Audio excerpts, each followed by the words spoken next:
जय हिंद। नमस्कार साथियों, मैं प्रवीण कश्यप और आप देख रहे हैं एग्जाम सफ़र। साथियों, हिंदी शिक्षण में हम लोग आगे करने वाले हैं 11 जो आपका है और 12, 13, 14, 15, क्योंकि 15 ही आपके टोटल चैप्टर्स दिए गए हैं। तो आइए, फ्रॉबेल के अनुसार लेखन कब आरंभ करना चाहिए। तो लेखन फ्रॉबेल के अनुसार पढ़ने की क्रिया के बाद लिखना आरंभ करना चाहिए। जब बच्चा पढ़ने लगे तब उसको लिखना सिखाइए। निम्न में से कौन सी बोलने की योग्यता है। तो बोलने की योग्यता आप आशु भाषण, डी ऑप्शन। आप इसको पहले भी कहीं देख चुके होंगे। निम्न में से कौन सा मौखिक भाव प्रकाशन का साधन नहीं है। तो मौखिक भाव प्रकाशन का साधन कौन नहीं होगा। दीपावली पर लेख। अब लेख लिखना है, कोई निबंध लिखना है, तो वो कैसे हो सकता है मौखिक। अगला क्वेश्चन है, निम्न में कौन सा वचन का आधार नहीं है या फिर वाचन का आधार नहीं है। तो अब वाचन का आधार अभिनय नहीं है, यहाँ पर वचन लिख गया, वाचन होना चाहिए था। निम्न में से कौन सा अशुद्ध उच्चारण का कारण नहीं है। तो सुलेख विहीनता जो है वो नहीं है। बालकों में भाषा सीखने का विकास शैशवावस्था में किस माध्यम के द्वारा होता है। तो अनुकरण के द्वारा होता है। अनुकरण द्वारा मम्मी ने कहा बेटा पानी लेके आओ, तो बेटा पानी पप्पा ऐसे करके जाता है। मतलब जो कुछ हम लोग कहेंगे वही बच्चा कहता है। आप सोचिए, हिंदी जैसे हम लोग हिंदू हैं या फिर हिंदुस्तान में रहते हैं तो हमारे बच्चे हिंदी बोलते हैं। अब अमेरिका के, इंग्लैंड के लोग इंग्लिश बोलते हैं, वो बच्चे कैसे बोलते हैं। माँ बाप से सीखते हैं ना, अनुकरण से। ऐसा तो है नहीं उनके लिए टीचर कोई लगाया जाता है। भाषा सीखने का दूसरा साधन क्या है। तो भाषा सीखने का दूसरा साधन आपका अभ्यास होता है। क्या होता है। अनुकरण के बाद कौन सा होता है, अभ्यास होता है। श्रवण कौशल शिक्षण के निम्न में से कौन से उद्देश्य हैं। तो आपकी छात्रों की मौलिकता में वृद्धि करना, छात्रों का मानसिक और बौद्धिक विकास करना, सुनकर अर्थ ग्रहण करने की योग्यता का विकास करना। उपरोक्त सभी ये सारी चीज़ें क्लियर हो जाएंगी। वाचन का अर्थ है, वाचन का अर्थ सुनना नहीं होता है, ना कि बोलना होता है, ना ही लिखना होता है। वाचन का अर्थ होता है पढ़ना। ठीक है, बोलना नहीं होता है। बोलना तो हम लोग आपस में बोलते हैं, लेकिन पढ़ते हैं तो उसको वाचन करते हैं। ठीक है, ये चीज़ ऐसे करके ध्यान देना है आपको। अगला है, भाषा सीखने तथा सिखाने में उच्चारण की अशुद्धियाँ बाधक होती हैं, जिसके कारण उच्चारण में आने वाले दोष होते हैं। तो कौन से। ध्वनि लोपन, ध्वनि विकृति, ध्वनि विपर्णय, ये सभी। शुद्ध उच्चारण की आदत के लिए बालकों में निम्न में से किन विधियों का प्रयोग करना चाहिए। तो शुद्ध उच्चारण के लिए अभ्यास विधि जरूरी है, अभ्यास कराइए। अनुकरण विधि, जैसे आप बोल रहे हैं वैसे बोलोगे, ऐसे बोलना है बेटा। निरीक्षण विधि, ये भी जरूरी है। उपरोक्त सभी। ठीक है, शुद्ध उच्चारण तभी होगा। अगर कोई नहीं बोल पाता किसी शब्द को तो हम लोग बुलवाते थे ना बचपन में, बस। अगला क्वेश्चन आप देख पा रहे होंगे, उत्पादक कौशल में विकास समावेश होता है। तो किसका होता है, संभाषण और लेखन का। श्रवण और पाठन है, कैसे हैं, ग्रहणशील कौशल का है, ग्रहणशील कौशल हैं। अगला 12वां है आपका, यहाँ पर कंप्लीट करेंगे इसको भी। लेखन से अभिव्यक्ति के कौन कौन से रूप हैं। तो लेखन से अभिव्यक्ति के रूप जो होंगे वो कविता, कहानी, निबंध, नाटक, आत्मकथा, संवाद, ये सभी होंगे। लेखन शिक्षण की निम्न में से विधियां हैं, तो कौन सी हैं, अभ्यास विधि, लेख विधि, श्रुत लेखन विधि, ये सभी हैं। तो उपरोक्त सभी के साथ चले जाएंगे। तीसरा, पढ़ने की प्रारंभिक स्थिति में शिक्षक ध्यान देता है। तो किस पर ध्यान देता है, अक्षर ध्वनि समन्वय पर ध्यान देता है कि अक्षर जो बोल रहा है उसकी स्वर सही है, मतलब ध्वनि सही निकल रही है या फिर नहीं निकल रही है। वैयक्तिक पाठन की प्रमुख 3 विधियां हैं, कौन कौन सी हैं। आपकी वर्णबोध विधि है, ध्वनि साम्य विधि है, स्वरोच्चारण विधि है। उपरोक्त सभी के साथ चले जाएंगे। भाषा दक्षता में कौन से 2 तत्व सम्मिलित हैं। तो आपका अशुद्धता और धारा, शुद्धता और धारा प्रवाह। भाषा दक्षता मतलब भाषा में निपुण, तो शुद्धता होनी चाहिए और धारा प्रवाह होनी चाहिए, कंटिन्यू बोलते रहना चाहिए। अगला क्वेश्चन 6, मानव अपने विचारों का आदान प्रदान मुख्य रूप से किन चार प्रक्रियाओं के द्वारा करता है? तो कौन सी चार प्रक्रियाएं होती हैं? आपका संभाषण,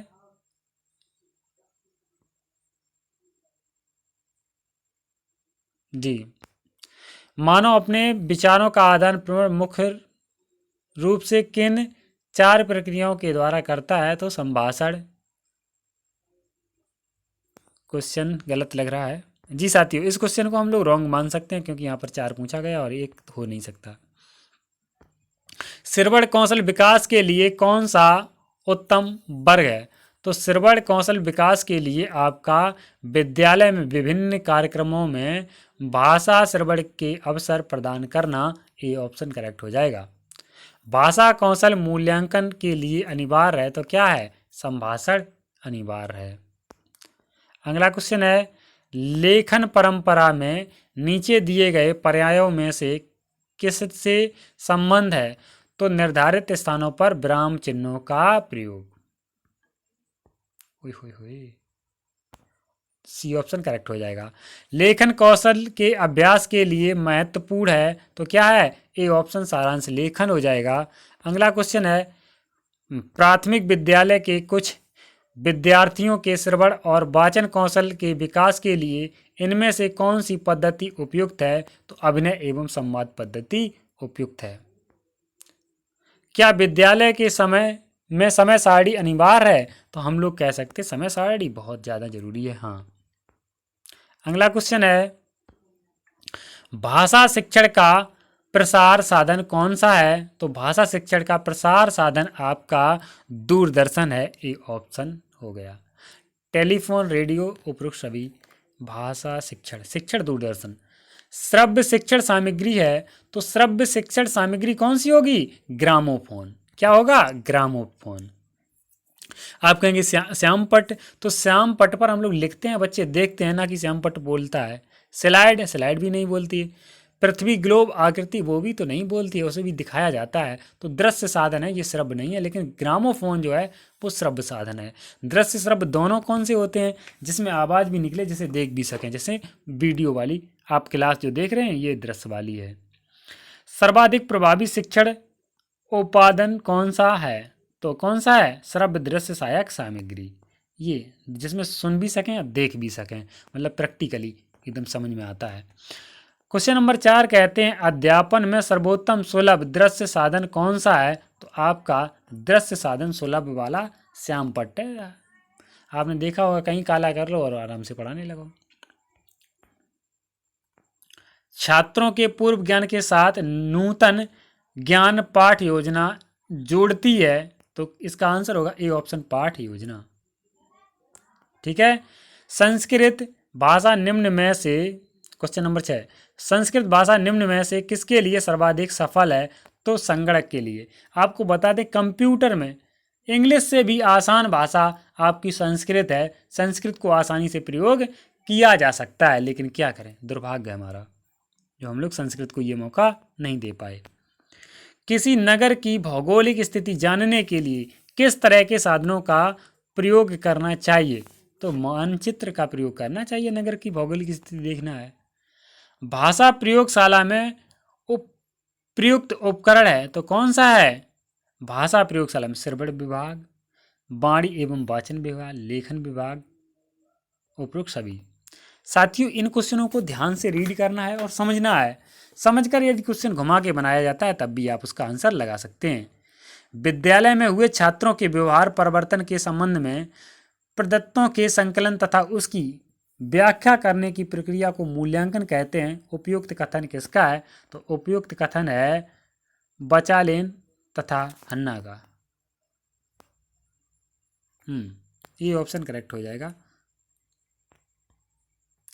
अगला क्वेश्चन है साथियों, सतत मूल्यांकन का महत्व है, तो पठन पाठन का भाव। परीक्षा में मुख्यतः कितने प्रकार हैं? परीक्षा के मुख्यतः कितने प्रकार के होते हैं? परीक्षा मुख्यतः, ऐसे क्वेश्चन मान लो, परीक्षा मुख्यतः कितने प्रकार की होती है? तो लिखित परीक्षा होती है, मौखिक परीक्षा होती है, प्रायोगिक परीक्षा होती है, इसलिए उपरोक्त सभी के साथ चले जाएंगे। रचना के आधार पर प्रश्न कितने प्रकार के होते हैं? तो रचना के आधार पर निबंधात्मक, लघुत्तरी, अतिलघुत्तरी, बहुविकल्पी और ये सभी। अब आप कहेंगे निबंधात्मक तो हमें पता नहीं, चलो कोई बात नहीं। लघुत्तरी पता, अति लघुत्तरी ये भी पता होंगे, बहुविकल्पी ये भी पता होंगे। तो जब दो ऑप्शन है तो पक्का सभी को कर दो, तीसरा अपने आप सही हो गई होगा, दो हो नहीं सकते थे। मौखिक परीक्षा में छात्रों के मूल्यांकन के लिए किस प्रकार के प्रश्न पूछे जाते हैं? तो क्या कह रहे हैं, मौखिक परीक्षा में वार्तालाप हो जाएगी, सालाका परीक्षा बिल्कुल, आशु भाषण बिल्कुल, ये सभी। पांचवा क्वेश्चन कह रहे हैं छात्रों के प्रतिदिन के कार्यों का परीक्षण एवं मूल्यांकन द्वारा होना चाहिए क्या? सतत मूल्यांकन। छात्रों के गृह कार्य का मूल्यांकन संभव है, आंतरिक मूल्यांकन। किस परीक्षा के परीक्षण में छात्र किसी समस्या का प्रस्तुतिकरण करते हैं, एक दूसरे से तर्क वितर्क द्वारा अपने विचार प्रकट करते हैं? तो ये है शास्त्रार्थ परीक्षा। श्रेष्ठ मूल्यांकन के गुण हैं तो कौन से हैं? वस्तुनिष्ठता, विश्वसनीयता, वैधता, ये सभी है। अगला है मूल्यांकन से किसका मापन किया जा सकता है? तो मूल्यांकन से व्यक्तित्व परीक्षण का मूल्यांकन किया जा सकता है, सी ऑप्शन करेक्ट हो जाएगा। अगला क्वेश्चन है भाषा के सामान्य अवगमन के ज्ञान के लिए मूल्यांकन में सर्वाधिक प्रयुक्त प्रश्न कौन से होते हैं? तो कौन से होते हैं? अतिलघुत्तरीय प्रश्न होते हैं, 10वें का डी ऑप्शन करेक्ट हो जाएगा। अगला आप देख पा रहे हैं कि सामने 15वां लास्ट है। छात्रों के सामाजिक विकास के लिए तथा ऐतिहासिक स्थानों के विषय में ज्ञान वृद्धि के लिए कौन सी क्रिया उपयुक्त है? तो अध्यापकों के साथ छात्रों का ऐतिहासिक स्मारकों का भ्रमण, ठीक है, इतिहास के लिए जरूरी हो जाएगा। अगला क्वेश्चन कह रहे हैं छात्र विद्यालय में आयोजित सांस्कृतिक गतिविधियों में भाग लेते हैं, इसका कारण हो सकता है सांस्कृतिक गतिविधियों में रुचि होना। क्या होगा? उनकी रुचि होगी ना उसमें, तभी तो लेंगे वो भाग। विद्यालय में अनेक गतिविधियां होती हैं, छात्रों के सामाजिक विकास के लिए कौन सी गतिविधि उपयुक्त है? तो ऐतिहासिक स्मारकों का भ्रमण। हिंदी शिक्षण में निम्नलिखित में से पाठ्य सहायक सहगामी क्रिया है, क्या कह रहे हैं? हिंदी शिक्षण में निम्नलिखित में से पाठ्य सहगामी क्रियाएं हैं, कौन कौन सी हैं? कविता, कहानी, नाटक, पत्र पत्रिकाएं, अभ्यास, आदिकार, ये सभी। अगला क्वेश्चन कह रहे हैं साहित्यिक संगोष्ठी, कवि सम्मेलन, प्रचार प्रसार, शिक्षण आदि सम्मिलित किए जाते हैं साहित्य गतिविधि के अंतर्गत, यानी कि ए ऑप्शन करेक्ट हो जाएगा। निम्न में से शैक्षिक क्रिया है, क्वेश्चन नंबर 6, शैक्षिक क्रिया कौन सी है? आपकी ये सभी, यानी कि सेमिनार, सम्मेलन, वाद विवाद प्रतियोगिता, गोष्ठियां, परिषदें।